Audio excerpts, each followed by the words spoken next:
Hello and welcome to the Free Dominion Show. My name is Freeman Singirankabo, and thank you for tuning in to our broadcast today. Those of you joining us live, especially if you're joining us live via social media like Facebook and YouTube, welcome aboard, and we are so glad that you could have some time to join us live, especially if you are in the chat rooms and so on. And I want to absolutely ask that you make yourself comfortable at home. Make sure you tune into our Zoom sessions as well, so we may have an opportunity to exchange in real time as it happens. I want to let all of you know, especially those of you joining us live, that in this conversation, we are going to be talking to you frankly, boldly, and with no apologies to all the issues that are close to our hearts. And it is in this spirit that everything we discuss here, it's going to be based on the spirit of truth, love, and trust. And these are the benchmarks by which we would love each and every one of you, either tuning in on television, on the radio, or even live on social media. These, let them be the benchmarks by which you can measure the content, both the integrity and the validity of the content that we will be providing with you today. And we also welcome all your feedbacks so that we may know what you have liked, what you didn't like, and what we can, and what areas that we can improve this show as we go forward. And with that in mind also, I do believe that for most of you guys are still trying to figure out how you can reach us, how you can get in touch with us. So I believe that it's also good that we let you know how you can get in touch with us. For those of you who are just tuning in for the very first time, you can reach us directly through our website, which is www.afridominion.com. www.afridominion.com. Our main email is info@afridominion.com. When you reach to the website, you'll notice that we have a phone number and some extra information which we believe you may actually find helpful. Especially, let me tell you, or let me ask that you tune in or join our group, our private group on Telegram, so that you may have an opportunity to meet other like minds, those involved in different plans, different action plans, different activities that we believe are adding value to our daily lives as sons and daughters of Africa. And with that, first and foremost, for those of you also who aren't familiar with what is Free Dominion, it's a new concept, it's a new initiative that we have. So the Free Dominion Show, it also helps, so it pushes the concept of the idea to go forward. So what is Free Dominion in a nutshell? Free Dominion, it is an idea that inspires, advocates, and encourages a complete and a total take back, or a complete dominion of Africa, one country at a time, for the interest of African people. Sons, daughters, and African descendants, all together, bundled together. And the rest of the world afterwards. So you may be wondering, like, okay, so what does that exactly mean? Because most of you want to fully understand what's actually behind the scene, if I may put it that way. So as a show, we actually make sure that what the idea embarks, or what the ideas entails, the show also represent. So in a nutshell, also the African Dominion Show, or the Free Dominion Show, it also runs programs that literally inspires, encourages, and advocates for that complete, or a total takeover, or a total dominion of Africa, one country at a time, by sons, daughters, and African descendants, all in the interest of African people, primarily, and then the rest of the world. What does that mean, or what we're seeking, what we're looking for? We want to make sure that you, sons and daughters and African descendants, you take back charge of your continent. You take back charge of your countries. You take back charge of your villages, of your communities, and your families. Even you personally take back charge of your personal life. Be self-governing, self-govern yourself, self-discipline yourself in all your endeavors and stuff. So which means you should be able to know all your priorities and be able to bring him forth, to bring him first and foremost. And that's what you can expect to find on our show, which is super broad in the topics and the programs that we are passing by or we are programming. And throughout the whole entire year, you will be finding various programs which we believe are going to be an added value to your everyday life. And this show airs between 12 to 1:30 Eastern Standard Time or Washington, D.C. time. Those of you guys watching it from various places or listening to it from various places, if you would love to join us live, you've got to catch us between 12 and 1:30 Eastern Standard Time. Of course, you can be able to view to replay or to review the shows on demand or on social medias, as when we connect, we do not get rid of these shows as it happens. Okay, and with that in mind, we also have various themes. Given the broader scope of what we want to do or what we are involved in, we have decided to break down the entire shows into different five different main themes. And these themes are from Mondays through Friday. Every day we have a different theme, and that particular theme we program or we have a conversation or an action plan behind it. And our themes go as follow. On Mondays, we have a theme entitled Eradication of Refugees and Stateless Person Condition. In particular, we again focusing on African people or African descendants. So we want to get rid of refugees, the refugee problems in our various respective countries. You must be a part of it. So on Mondays, we get an opportunity to hear from brothers and sisters all over the world, either Africans or African descendants, or those who are actually stakeholders of issues related to refugees and eradication of refugees, as well as the stateless persons.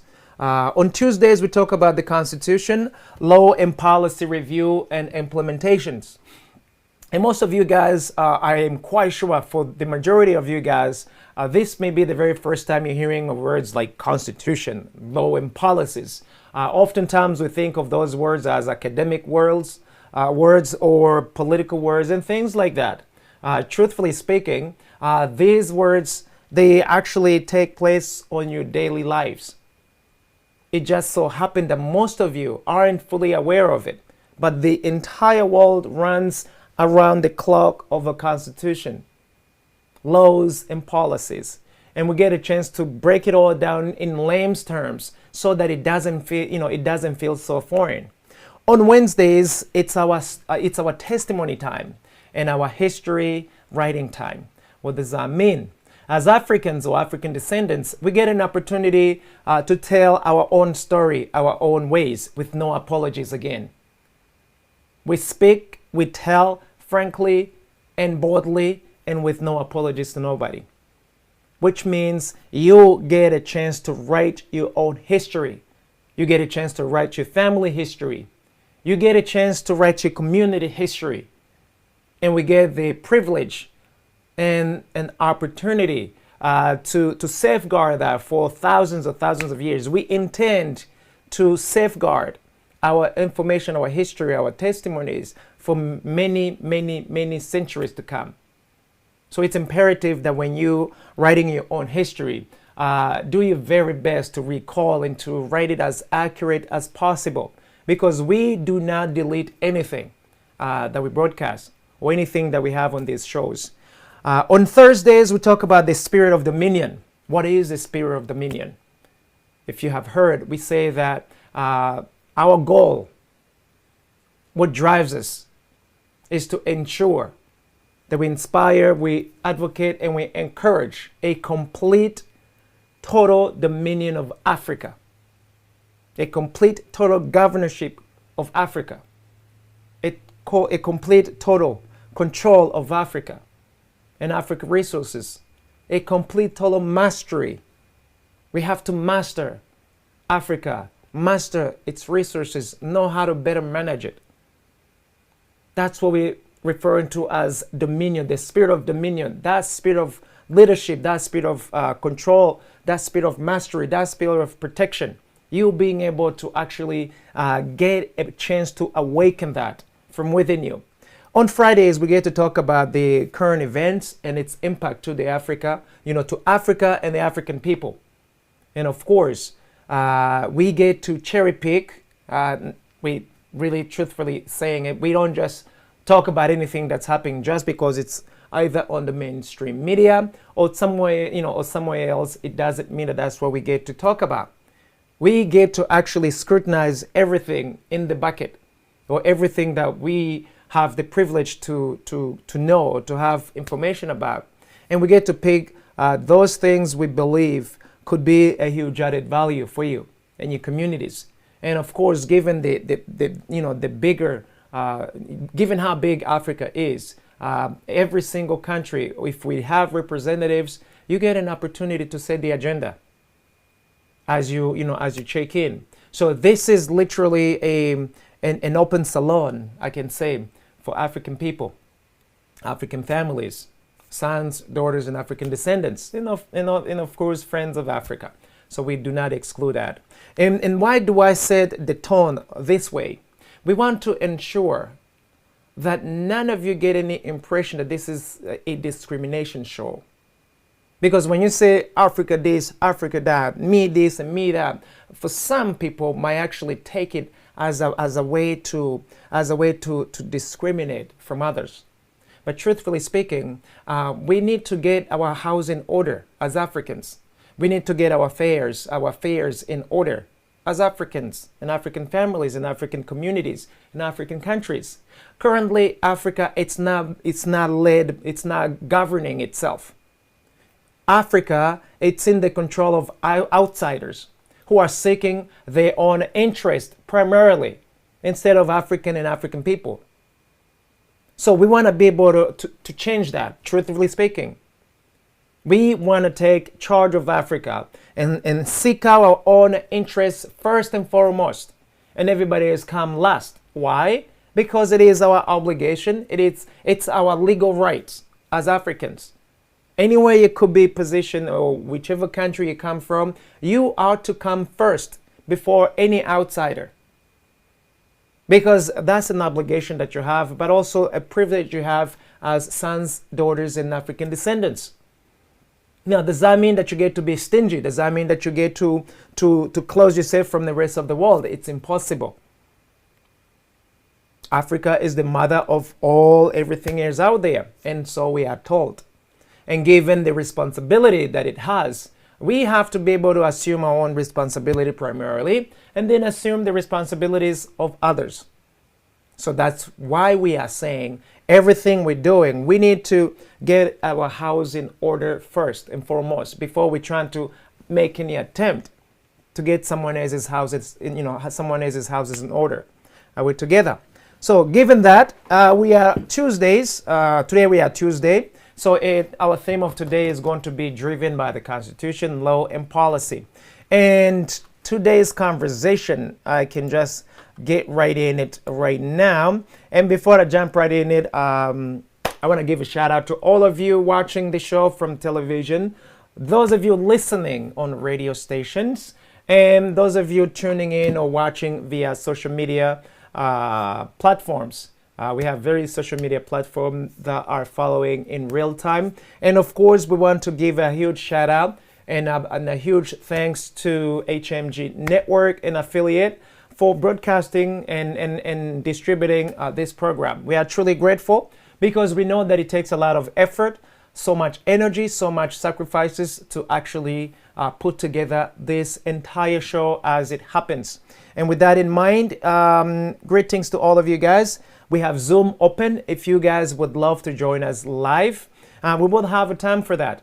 We have time for a quick presentation and then a time to actually talk. One-on-one conversation with all of you. You do not have to schedule as in. You can just join in. Now, if you are a special guest, that's a different kind of programming. But we have created this entire show so that you have an opportunity to call in. Most of you would prefer that you call in via Zoom, since we have a huge capacity handling through Zoom. But if you do choose to use other platforms, we will receive you as well. But we're just going to limit the amount of time that we might share with you, because we want to make sure that all of us, we get to share the conversation together in on one platform, even though we can receive many different platforms simultaneously. With that said, let's jump right in our conversation today. What is in your constitution? And then what is the level of understanding of your country leadership structure?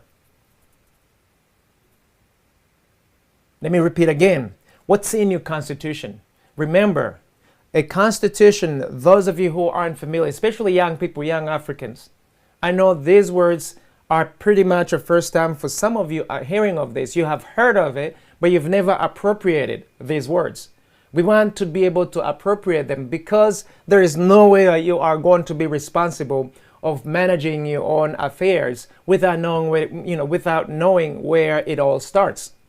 So the Constitution is the supreme agreement between the people and those whom they trust to govern or to oversee their day-to-day affairs in terms of leadership, government, and resource management. In other words, in your own country, the Constitution is the supreme law of the land. Is the supreme agreement between you, the people, and the government.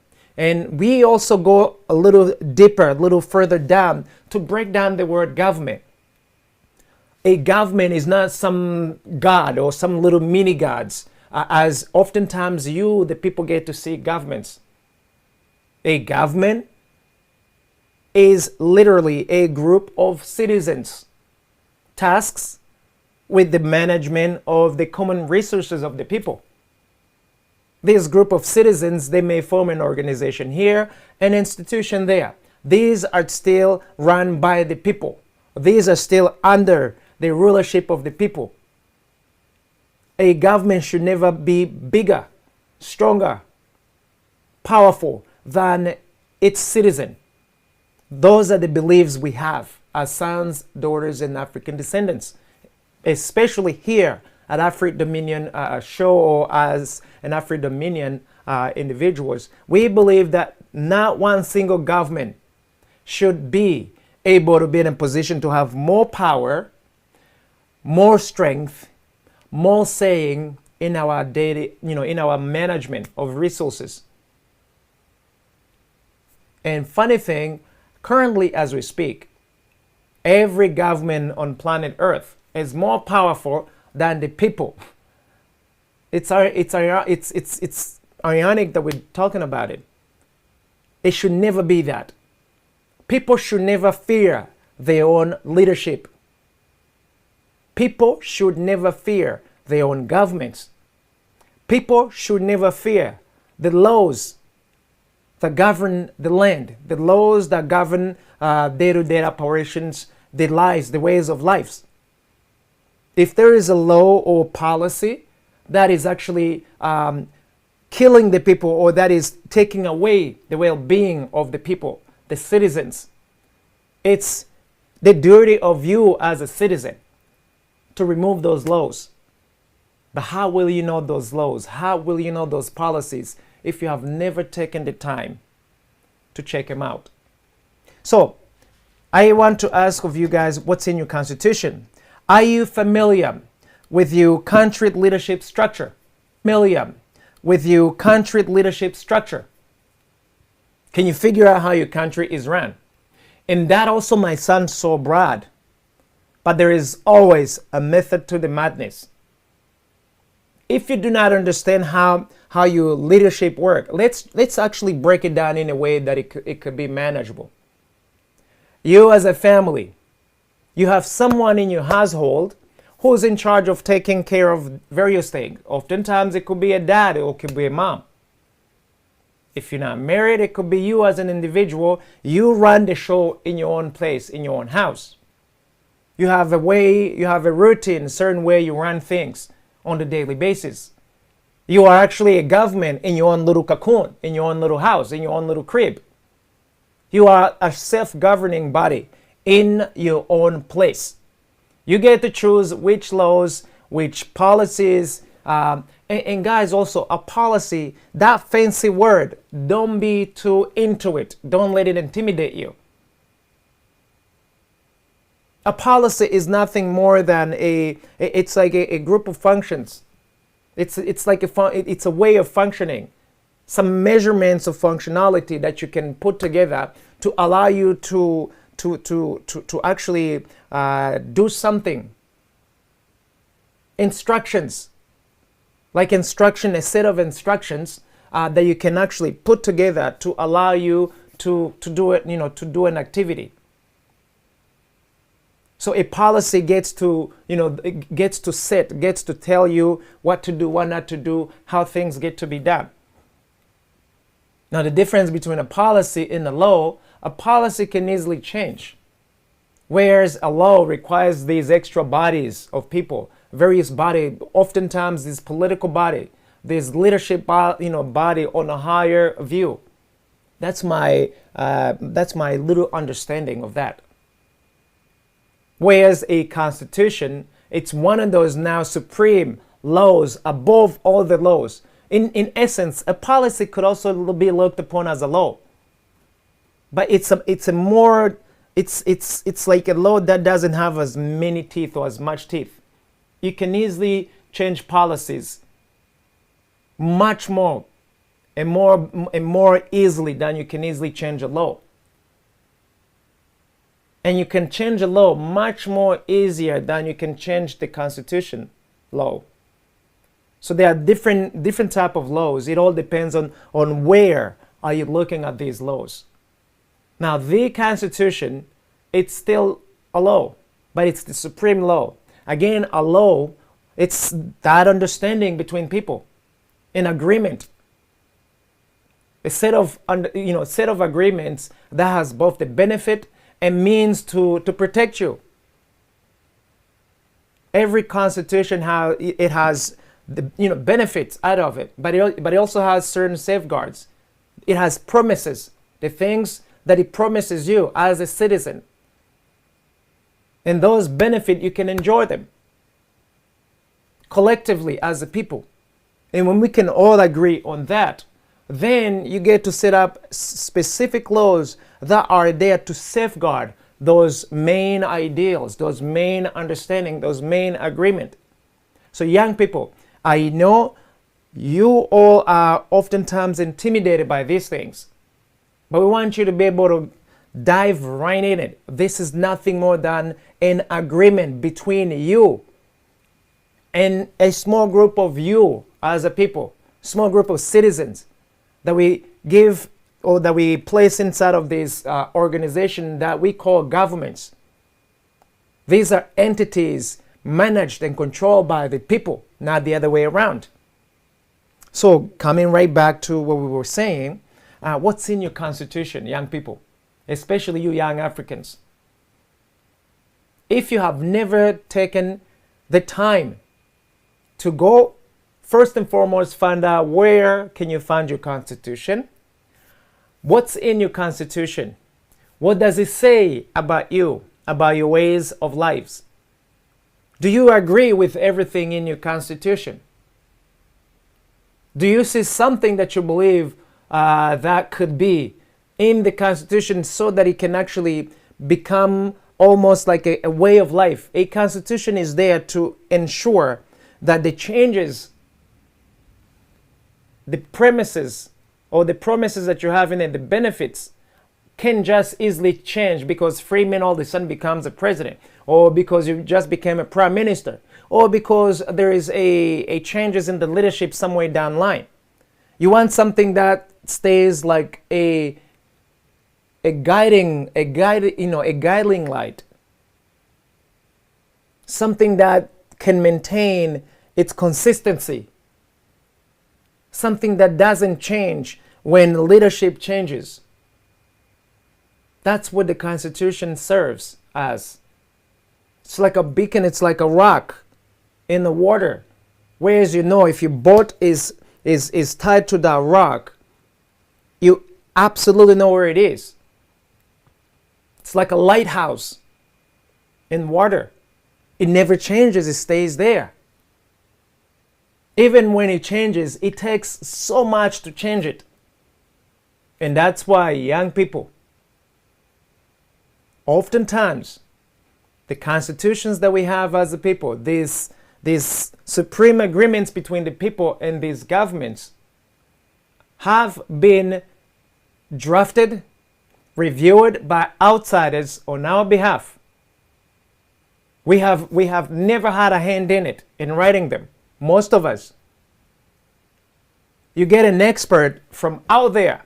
They come in and they write this beautiful document with all kinds of promises, with all kinds of benefit.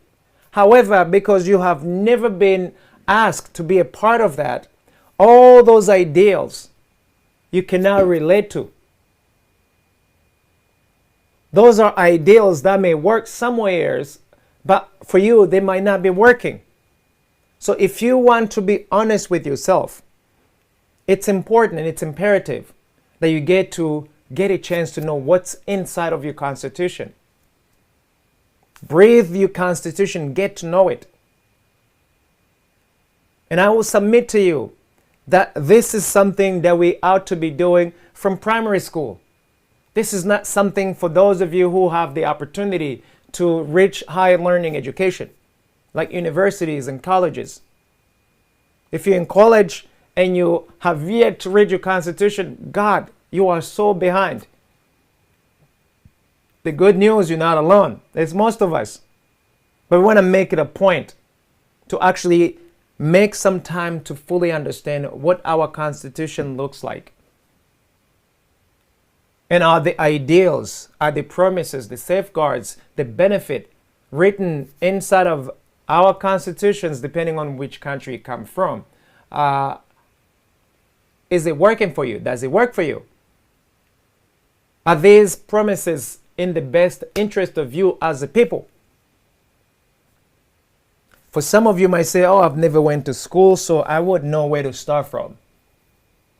If you don't say that about running your own home, don't you ever say that about running your country. If you can sufficiently run your home, you simply need to master the mastery of housekeeping, house management. Maybe learn how to manage your community. As you get better at it, you get to see, different, more sophisticated problems and opportunities, areas of working. You get to know those things. Then you broaden it to a region and then a nation. So running a country is no different than running your own little teeny home, except that it's on the much more, you're running many families' lives. You're running many families' affairs. You are in charge of various resources from various family members, and they're expecting you to look after their very best interest. So if you have never run your own family, if you have never run your own little place efficiently, I may add, can we trust you to run a village? Can we trust you to run a few families? Can we trust you to run a country? And these are the issues that we are running into today as Africans. You have so many people who would love to be the leaders of our various countries, who want to be the leaders of our various regions, the leaders of various villages, the leaders of many different communities. However, they have never taken the time to learn, how do you run this? How do you manage the resources of a community? How do you run the resources of a nation in the interest of the people, not in your own personal interest? The majority want to run these various positions or these various functions because of their own personal interest or the few teeny collective interest. And we are saying, if we are going to trust you and we give you the keys to our kingdoms, we at the very least want to be sure that you are going to look after our best interest. And in exchange, we are going to reward you handsomely by your efforts and your sacrifices in running the affairs of multiple families instead of running your personal affair immediately.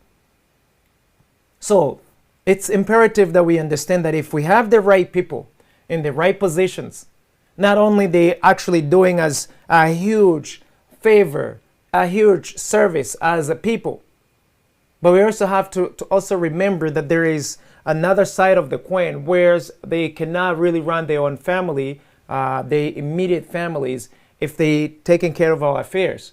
So somehow we have to be able to compensate them so they can also have the opportunity to make sure that their families are also run as good as the country or as good as the region or as good as a village or as good as a community that they are running. So, young people, given that you are going to be the one in charge of your own countries, you must know where does it all start. And I submit to you, it starts with your constitution. Most of us, you have never signed it personally, but it's something that is on your head 24/7. You can never get rid of it.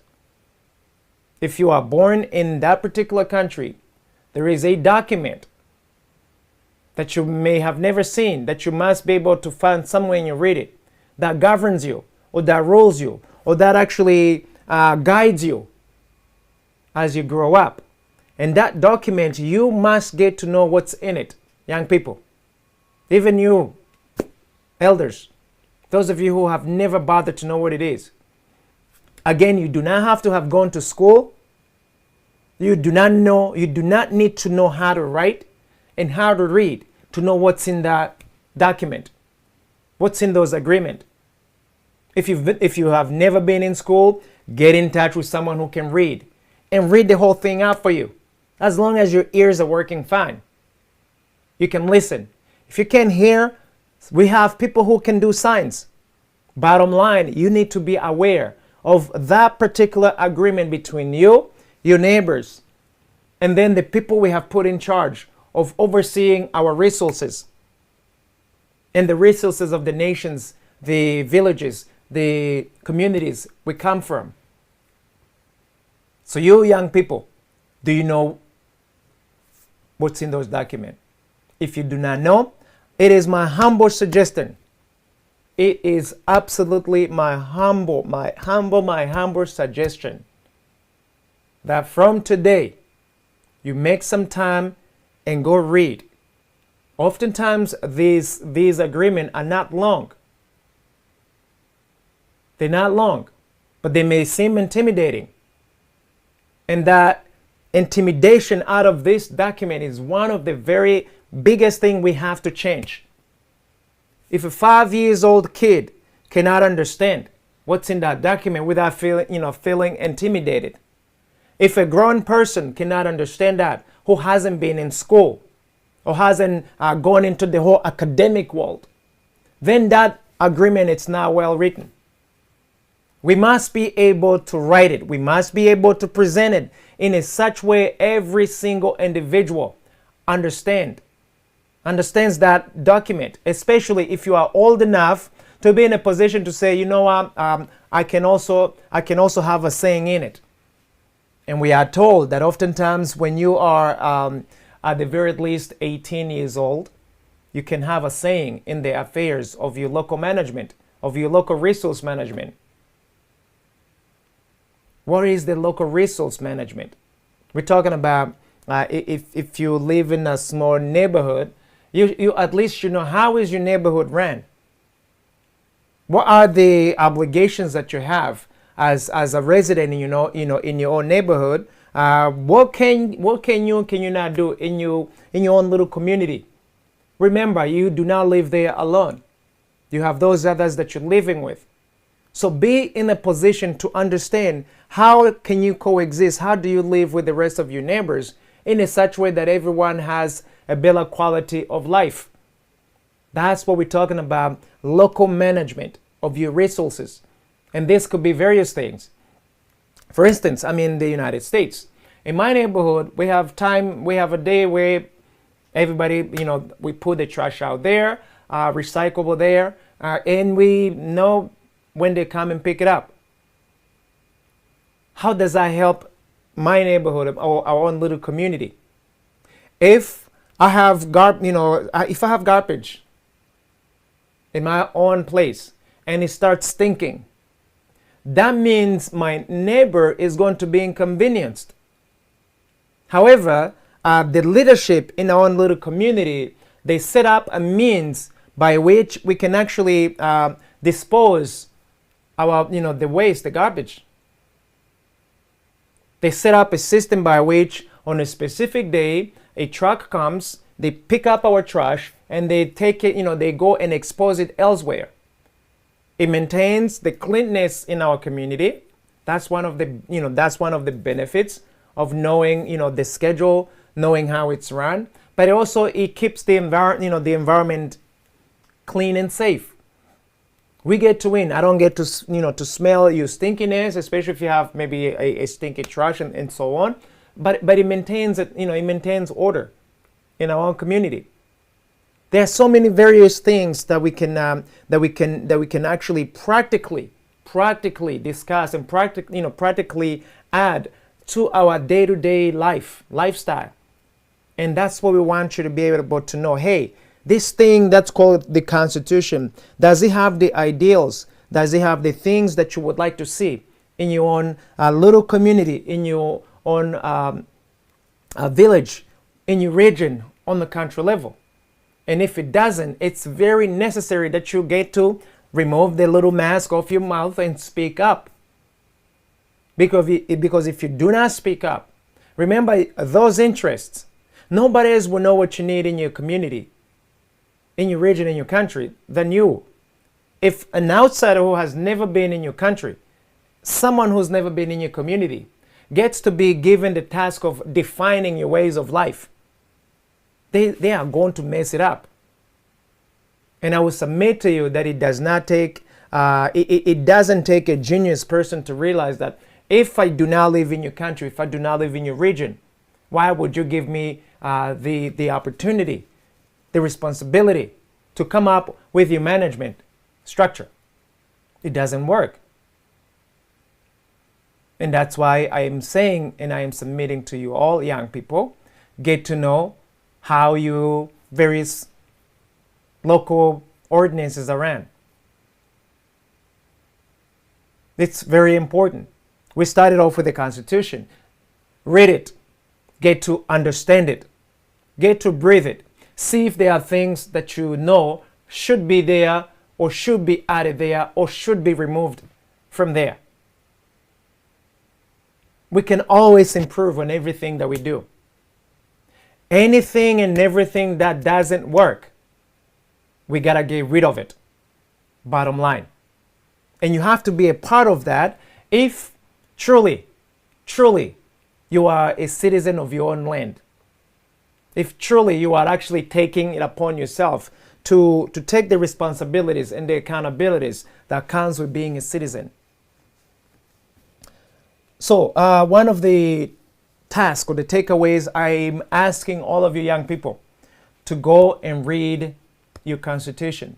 Your elders, talking about those who are old enough to be our parents or adults, go read the Constitution. Get to know what's in your Constitution. Once you're done with that, also start to get familiar yourself with the rest of the laws that are attached to it. It's very important. If you're familiar with it, you will be in a position to say, hey, why is this thing here? This doesn't really speak on my behalf. I would like to see this out. When it comes to, the time of voting, we can get rid of it. As a people, with or without any outsiders seeing the outside influence, we can actually contain it. We can control it if we are familiar with what's in those documents first and foremost. Don't let it be that day where a politician comes in and gives you a bunch of money, they give you food, and they say, hey, just make sure that you push right there, click on my name. Let's become better people than that. It's a disservice to vote over something you have no knowledge over. It's a disservice to ask a citizen to vote over a policy, a law, that you have not given them a chance to understand what it is. I would dare say that it's treason. While you might think that you're looking after your personal interest, you are actually destroying your community, you're destroying your village, you're destroying your nation. If we become a bunch of confused people, no wonder the same thing that has happened to Africa can happen over and over and over and over again. Someone else takes over when you have no idea how they took over, and you were there, but you just weren't interested. So being able to take back Africa, being able to take back the leadership of your own countries, you gotta go all the way to where it all starts. Find out what's in those agreements, who's enforcing them, who's overseeing them. Are they in traps? Are there any ways that you can or cannot do anything about it? That we want you to be a part of the solution as you scrutinize it. Are you familiar with your country leadership structure? That also sounds so broad. Get to break it down in a way that you can show. Again, you may start from your very own neighbor or your neighborhood. Do you know how your neighborhood is ran? Who's in charge on the government level in your neighborhood? What does he or she do? What are the responsibilities that they have? How can you seek that they are accountable to those responsibilities? Do you have a time that you get to have, town hall meetings, community meetings, neighborhood meetings, where you get the agenda, where you get to know how your community is being run? Is it being run in your own interest, or it's being run in an interest of someone else or another community? If it's not being ran in your own interest as the people who live in that little community, you need to fire whoever that's in charge.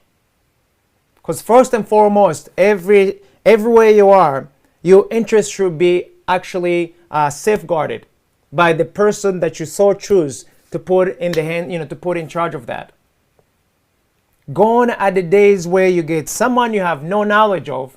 They come in, they claim the love of you, the love of your community, yet they know nothing about you, they know nothing about your community.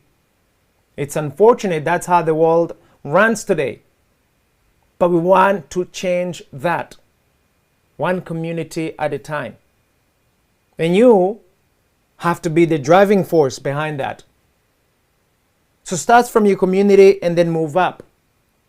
Get to know who is who on every leadership position, from your very, very, very neighborhood all the way to the executive or to the nation leadership, to the national leadership. The more you get to understand that, the more you are going to be equipped in knowing where things are going south.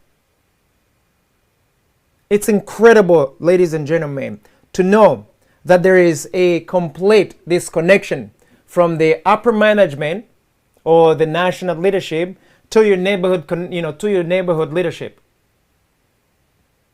Oftentimes, there is a disconnect somewhere in between, which is why you can't see no progress in your communities, no development. Some of the interests in your local communities, your neighborhood, your villages are never sought after because the priorities aren't there, or your priorities have not been communicated with the upper management, or because the outsiders have already given the dude on the very top the mandate to seek out the outsider's interest before your own interest. Case in point, look, many countries in Africa. I come from Rwanda. Look, Rwanda and how the leadership in Rwanda is run. The leadership in Rwanda is not run on behalf of the Rwandese people. I submit to you.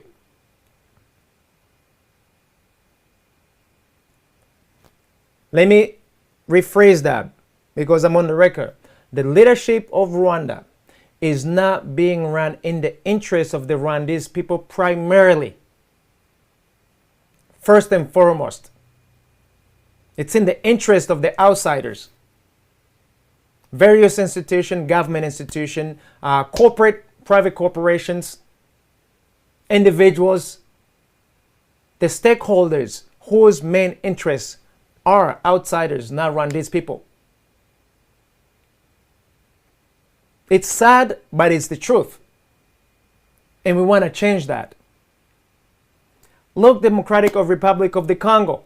Look how stinking wealthy that nation is. Shall I even begin saying that the management, or however it's gonna, I'm not from the DRC, but it does not take a genius to realize that the nation is poorly run, or has been poorly run, I should say that. And don't get me wrong, President Tshisekedi, I'm not bashing you or your leadership. I'm simply saying that your house needs to be in order. The same way African homes, African houses need to be in order. The interests that you all are seeking or you are safeguarding are not your own citizens primarily. They are outsiders. And we want to change that. Again, frankly speaking and boldly speaking, with no apologies. Whatever we say here, we can debate on. Anytime, anywhere, here on Afri Dominion Show. We are more than glad to debate that. So young people, get to know your leadership structure. Get inside of your leadership structure. There's nothing wrong with you becoming a steward, a guardian of your local management and your local management resources. Give a candidacy. Occupy those positions. Be accountable to your various small people, small villages, small communities. Be transparent. Carry out their own interests, your collective interests on the village level, on the community level. Carry out the wishes of your people before you carry out the wishes of the outsider. Swear that if you commit treason, you go to prison. And be in a position to be audited at any given time without giving you heads up. And for goodness sake, we need to remove the immunity of leaders. We need to remove this thing they call immunity. I don't know whose idea it was. I was going to use a bad word. Imagine if you have, as a president, for example, a prime minister, or anyone who occupies the executive leadership position. These guys they have immunity. You cannot touch them. You cannot sue them. There are certain actions that they can take that they are not liable for. Why? Because the position they occupy stipulates that they can do those things. For instance, how many deaths in the Democratic Republic of the Congo do we have? Over 12 million. How many deaths in Rwanda? Few millions. And this is not genocide related. I want to make sure that you know. Today, the leadership, it's never accountable of what has happened. Why? Because it's bigger, it's stronger, it's more powerful than the people. So if you kill someone, if you torture someone, and then you have immunity to be prosecuted, is that fair? If you have that immunity to kill and prosecute, to kill and harm someone anytime you so chose, and then you say that on behalf of this community, I had to kill you. Who are you to take someone else's life? Who are you to exercise such a power as big as taking someone else's life, and you never get a chance to answer to no one? Imagine if the shoes are exchanged. we get to execute you anytime you come short. Just think about that, guys. So we want to be able to say, you know what? There's no immunity in this area, in this case or that case, because so many leaders have been abusing their immunity. It gets better. And I'm going to read it for you guys before we finish, because I want to let you know how crazy it is. Some of the things that we that we actually have as a people, because I can say so much about it. Let me make sure that I find that, because you will not believe it unless you are actually reading it. And I want you to have an opportunity to read it. Okay.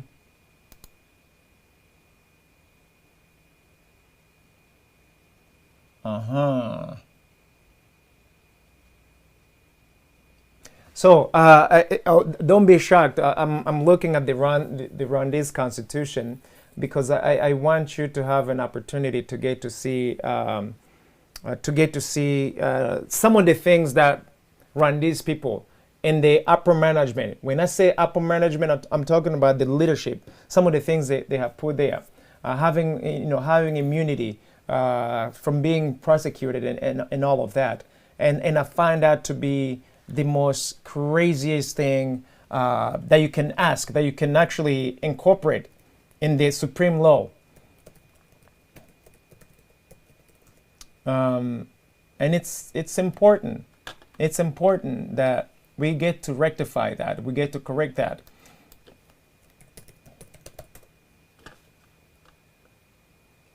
Okay. Where are you? Where are you? I see you, Udahanga. Ah, I see. Okay.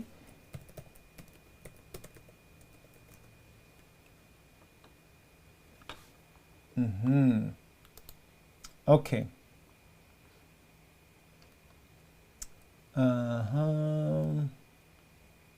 So my apologies. What I'm reading here, I am making sure that that when I do talk about it, I also have a specific article that I want to show you as it happens. So why I was saying that, I want to make sure that if someone commits a crime, no law on the land is going to allow him or her to get away with it, despite who you are or what you may have done, even if you claim that you've done it for the people. And this is why you have these things that they call top secret. There's no top secret. You should never be allowed to go kill people and say this is in the best interest of your community. Who gives you the right to murder, to completely get rid of someone else's lives or some other people's lives? To destroy, to terminate villages because it's in the interest of your own little cocoon, of your own little community. That's devious, guys. And then in addition to it, you get the audacity to write it in the law that, hey, listen, as a president, you may not follow it, you may not go after me on the crimes I have committed while I was presiding as a president. Are you killing me? Currently, as we speak, a president in Rwanda has immunity over all the crimes he or she may have committed while in power. Can you imagine how absurd that is? And guess what? Often, most of these Rwandese people are not aware that that's in there. Are not aware that it's in there. How is it that a president can kill, can torture, can do anything he so chooses or she is so chooses to do, and he or she is never accountable for it? And this is why we cannot wait to get rid of some of the things that have been put in the Constitution, because it's not on behalf of the people, it's on behalf of those in those seats. And we want to say enough is enough with that.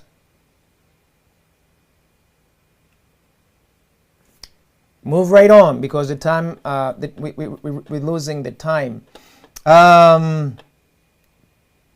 What is it I want to say to you? Okay, yes. So if you know the structure, if you know the structure of your leadership, if you are able to know which laws can actually protect you, which laws guarantee the benefits, the promises of you as a citizens, you may be able to have a better quality of life that you are seeking for. And anytime you are not able to have access to that, you know who you know who to go after. You know who to blame. And you can tell them, hey, listen, you have taken, you have done us wrong in this area or that area. Because it's our duty, guys. It is literally our duty to ensure that everything we're doing, we get to be the one actually answer. And that's where we're going with all of this. If any of you is from Rwanda, I want to ask you that find me an article, a presidential article. I think it's right where the president has immunity. Let me look at it quickly, because I want the people to see how absurd this thing is.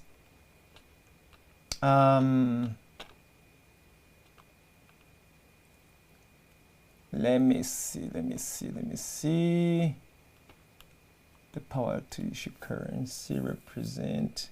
I have written it somewhere. The benefit accorded to the president. Exemption from prosecution. Former president. Okay, Article 114. I want you guys to get to see that, because some of these things that we are saying, you may think that it's actually we're bashing this leadership here. Article 114 of the Constitution. Okay, where are you? I want to make sure that we see it. Okay, exemption from prosecution for a former president of the Republic. So I want, can you guys put that on the screen so they can get a chance to see it? I want them to see that, because some of these things, when we're saying it, it's important. It is quite important that you get to really understand how heavy these things are, and what we can do as a people to actually get rid of it, because it's unconscionable. It is unconscionable that we can have these things. So guys, look on Article 114. This is a Rwandan constitution from 2003, revised in 2015. Article 114, exemption from prosecution for former president of the Republic. I hope you guys can see it. Let me make it bigger so you guys can see it. Hopefully you can see, yes? Okay, so it says here, a former president of the Republic cannot be prosecuted for treason or serious and deliberate violation of the Constitution when no legal proceedings in respect of that offense were brought against him or her while in office. A free jet out of card article in the Constitution of Rwanda, guys. So, in other words, President Kagame or President Bizimungu, these are at least the two presidents that we can speak of that can be easily prosecuted. This Article 114, it protects them from being prosecuted for any and all the crimes, any treason that they may have committed. And by the way, Mr. President Kagame has a rap sheet of them. Those of you who call him a Pan-Africanist, those of you who call him a leader, an exemplary leader, I submit to you, before you mention those words ever again, look right underneath of the hood of the entire management of Rwanda. Not just what the lobbyists are presenting to you, not just what the advertisers are presenting to you. Look how Rwanda is being governed. On all area, not just one particular area. Because oftentimes, as someone who comes from Rwanda, we have so many admirations. It's just like, I'm not just going to air my laundry, my dirty laundry, just up in the open. No. If I know I have some dirty laundry or some bones in the closet, I'm going to make sure that I take some time and go dispose them properly. So anytime I'm out in the open, I would do my very best to look as good and as clean as it can be. The RPF, the Rwandan Patriotic Front, which is a party that holds the leadership in Rwanda, led by President Paul Kagame, has committed so many crimes since October 1st, 1990, up to today. And you young people who see President Kagame in suits, or the likes of President Kagame in suits, you see all kinds of initiatives, amazing initiatives that has taken place. No matter how goodwill, how well that you do things, if you're committing crime while you're doing it, and say, hey, I killed 1 million people in exchange for a Kigali arena. I have murdered a bunch of thousand people in exchange for an international airport. I have done this in exchange for that. And this is way, way better for tomorrow. Guys, I want you to think about that. Today you have Rwandese people who are being hunted. Understand me the words that I'm using. Hunted by the government led by President Paul Kagame. He himself, personally out of his own mouth, openly saying, openly, out of his own mouth, on the record, on video, that he just couldn't kill enough people. He just couldn't hurt as many people. Has zero sympathies. Zero sympathy of Rwandan citizens all over, either quarreling with him or who want a regime change, for example. You can get killed, you can get kidnapped, you can go to jail. Plenty of people are in jail. Plenty of people are in jail. And guess what? All of you who claim, who have seen Rwanda's very beautifully built Kigali arena, very clean streets in the capital, that's all you see, because that's what we present to you as lobbyists. That's what we present to you as advertisers. And that's the only image of Rwanda that you have. But if I was to ask of you, how many prisoners, political prisoners you have in Rwanda, you can tell me zero. How many deaths or unexplained death committed by the RPF, you can give me zero. How many tortures in the country or within the country, you might not be able to give me any numbers, because that is not sexy to present to you. Kagame has been whitewashed of all his crimes by the mainstream media. RPF, crimes and all that they have committed has been whitewashed by the mainstream media for these past 31 years. But I submit to you, the minute it's starting to catch up, all those things that you have put in the queue,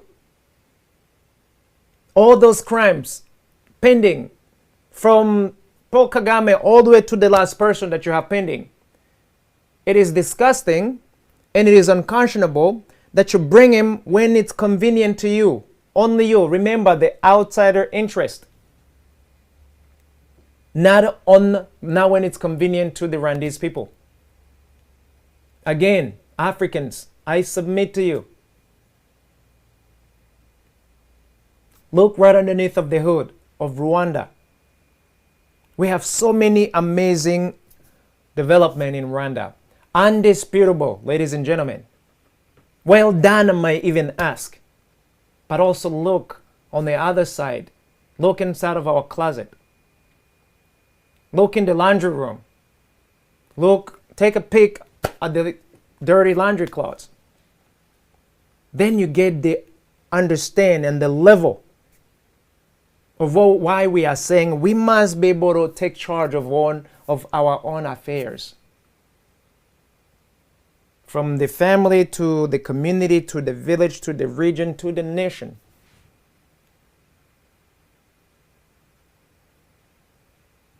So, why in the world would President Kagame, by the way, this constitution is one of the constitution that has been put on as a means to protect or to ensure that everyone who's in the leadership in Rwanda is actually protected, especially those who have committed crimes.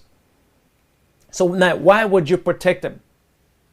Again, let me make it a bit more personal.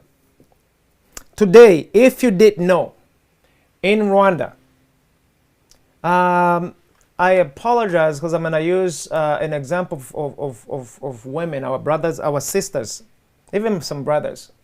Today, a woman can be raped in Rwanda, openly, in the open. They have been raped. Plenty of them, plenty videos, plenty testimonies during the leadership of President Kagame's government. The leadership of who's who on his government. Most of them haven't really changed. The majority of them, they've been there for quite a number of years. You have rapes being committed up in the open, not even in the dark. And those perpetrators, they're walking free today. Walking free today. They add the salt to the injury.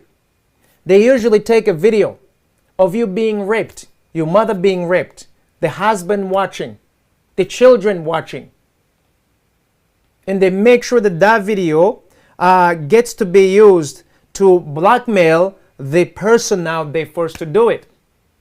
So not only there's trauma to the victim, but also the other person who's forced to do that.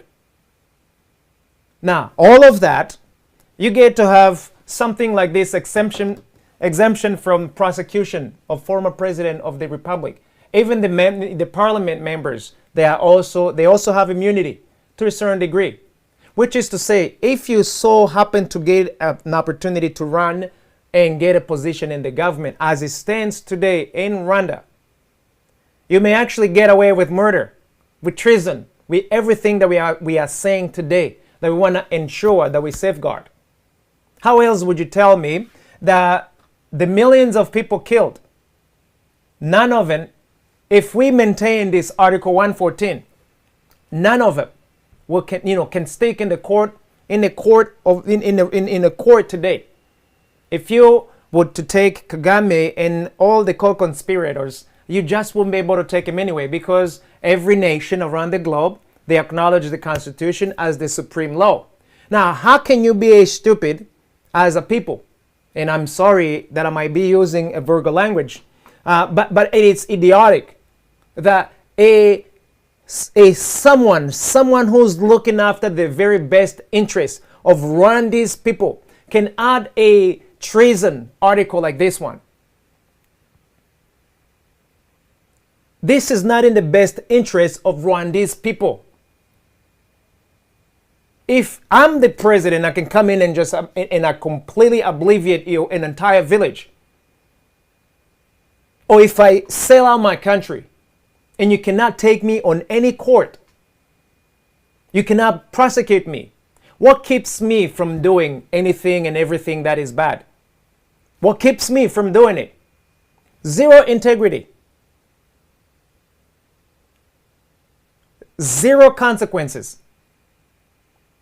But the good news is, young people, we are now going to let this fly by.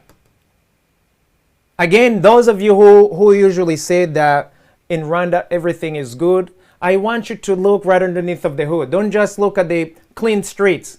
Even those clean streets, you do not know what happens for the streets to become clean. Unlike in Washington, D.C., we have trucks that actually sweep the street. It's not someone who does manual labor. I would challenge you to take a look of how Rwanda cleans its streets in Kigali. I want you to go take a look of how it's done and actually get some testimonies of those who are doing that and see what they have to go through. So, ladies and gentlemen, going back to what I was saying, do you know what's in your constitution, in your various respective countries? Are you familiar with the leadership structure? Who's who in your government leadership? Because it is your turn today to have a government, a leadership that represents you as a people. And guess who has to do it? You have to be the one in driving seat.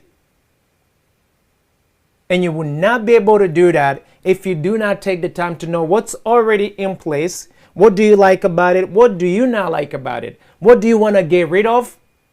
And what do you maintain and actually add more strength to it? Hence, this conversation. We have so much to say, guys. So much to say. So much to say. And I really would humbly ask you young people all over, check out your own countries, but also get a chance, get an opportunity to check any other country that you so choose. Because remember, if we have a problem in Rwanda, that means our problem can easily become a problem for Burundi, a problem for Tanzania, a problem for Uganda, a problem for Democratic Republic of the Congo, or even the entire East African community, which is actually what it is. There is a saying here in the United States that every time the United States gets a cold, a poor country like Haiti, for example, it becomes paralyzed. Little teeny country that so deeply depend on these big nations, while the big nation has a cold, the other one, it's like you're getting malaria. Or you may just have like a super crazy COVID. The kind that, like a cancer. So it's imperative that you get to understand the impact of the way you're running your community affairs and how it affects your neighbors. If we are rightly positioned as a people, if the leadership is rightly positioned, not only is going to benefit us as Rwandese people, but also our neighbors, but it's going to trickle down to all the countries. And that's what we are saying. Let's take back what's rightfully ours in a way that actually not only benefit us, but the rest of the people.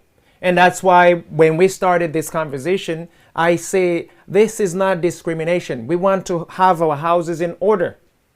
So when we say we are inspiring, we are advocating, we are encouraging a complete and total Africa dominion,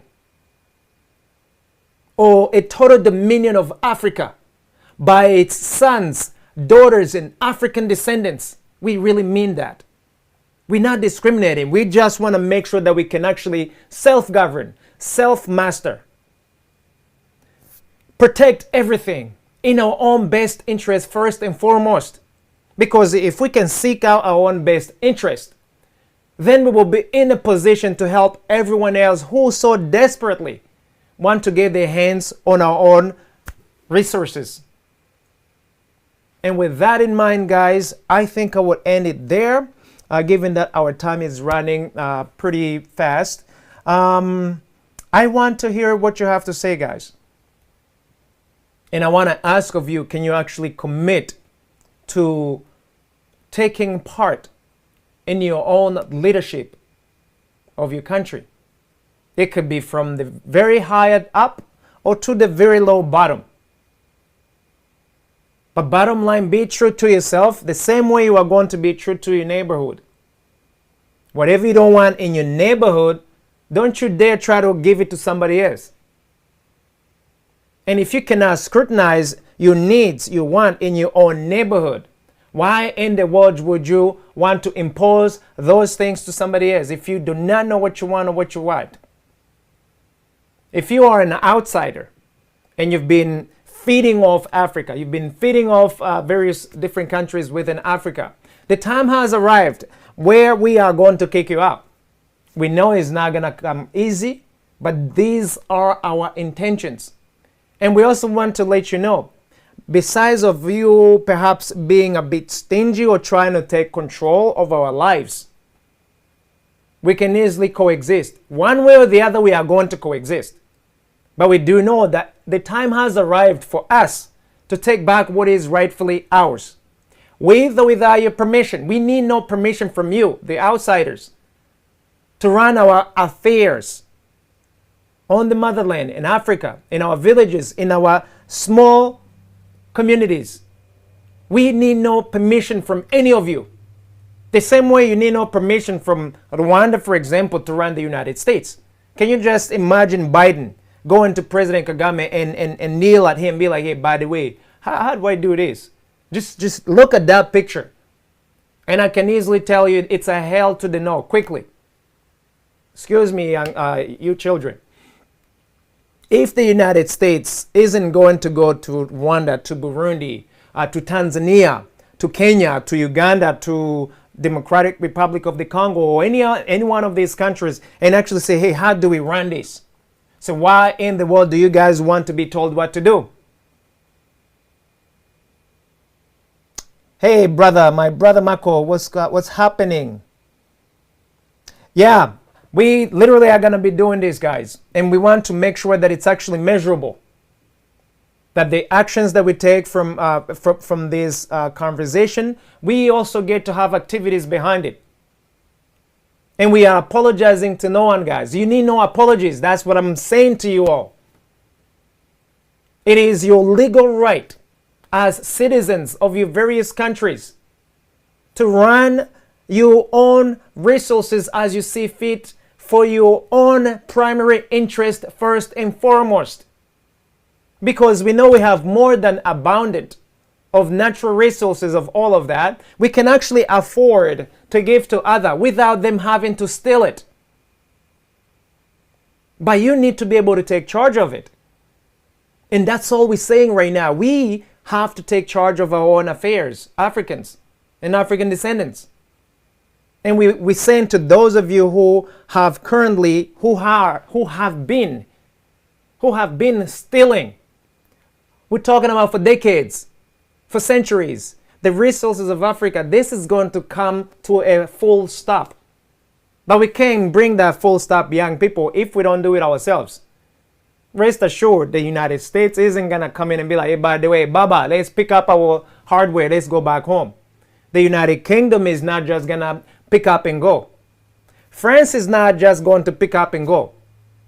The Soviet Union is not just going to come in and pick up and go. Certainly China isn't going to do just that. They have fully invested in Africa. They have made sure that they've signed a bunch of agreements that last for 100 years, 200, 300, 400 years agreements. Just think about how do you, I would call that like political rape. There is political slavery, economic slavery, social slavery, then you get to have political rape, social rape. I mean, it's unconscionable, guys. We have to stop that, and we are within our rights to stop that, because if it can be done in China, if it cannot be done in Russia, if it cannot be done in UK, in France, in the United States, then why would you allow them to do that in your own house, in your own homeland? It's unconscionable, and we have to be able to say no openly and boldly. And they have to understand why we take those positions. I know, gone are the days where you've seen so many assassinations, people being assassinated for standing up like this. We know the Lumumbas, the Thomas Sankalas, a bunch of those ideals that they used to carry back in those days. But guys, it doesn't have to be like that today. Today, so many things can be done. As bad as this world has become ugly and vicious, but we can coexist. We can be able to fight for the well-being of our own people and learn how to protect ourselves. If back in those days, before the United States existed, before the United Kingdom existed, before France existed, Africa knew how to take care of itself. You just gotta wake it all back up, guys. And apologize to no one for protection. Don't you ever believe that someone who, like a thief who's coming to steal you is gonna come and also protect you. That's just childish thinking. So if you're being financially raped, if you're being politically raped, if you're being socially raped, and all kinds of rape being committed every single day to Africa and African people, would you really believe that the same person doing it is going to also stop it? Come on. So that's all I'm saying, guys. In any case, feel free to send us some feedbacks, guys. We love your feedbacks, and I also want you to go and check out AfriDominion website, www.afridominion.com. Check out the work that we are doing, what we're doing. If you like any of the things you see there, we would love your support as African sons, daughters, and African descendants, even friends of Africa. We welcome you guys. But rest assured, what we are doing, what we are building, we're doing it for the African people primarily, first and foremost. And we have no shame in saying it. Because we want to be able to take charge of our own household affairs. We want to be able to take charge of our own continent affairs without your involvement, without your direct influence. And once we're done doing that, we can actually come extend arm to you all and come and care for your problems also, because we know you desperately need Africa. That's why you are in Africa. And we are not too dumb to know that that's why you are there. Are we together? So with that in mind, please check us out on afridominion.com. Shoot us an email, info@afridominion.com. If you go to the website, you certainly will also find the contact. Get in touch with us. We will truly, truly appreciate that. A huge thanks to HMG Network, an affiliate, for having broadcasted this message and distributing it. And I also ask those of you in particular watching it from social medias, be it Facebook, be it YouTube, be it other platforms that use social media plugs in. Remember to share this conversation. And also, if you so choose, come and join us live on our next broadcast as it happens. I am Freeman Singirankabo with AfriDominion. I wish you all a super fantastic day. I see you next Tuesday on the same theme. And certainly tomorrow for the rest of you guys, we'll be right here, same time at 12 o'clock. With that in mind, may God be with you. Peace.